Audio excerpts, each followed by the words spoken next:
Mike Israetel dal celkom odvážne vyjadrenie nedávno na adresu Mikea Mencera, to jest legenda bodybuildingu v časoch tzv. Zlatej éry bodybuildingu. Bohužiaľ už je zosnulý, takže sa nemôže obrániť, ale povedal, že je väčší ako Mike Metzer, je vzdelanejší a neviem čo ešte.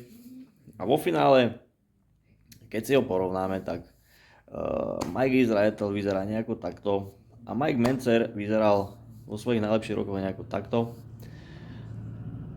A takéto odvážne tvrdenie na jeho formu, nevravím o vzdelaní, pretože vzdelaný je, aj keď mnohokrát si protirečí, mnohokrát rozpráva veci od veci.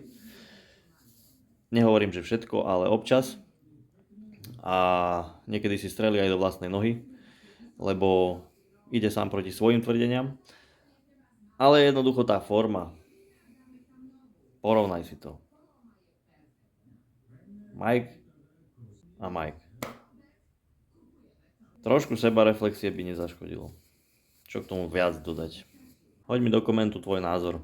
Ak ma ešte nesleduješ, hoď mi follow.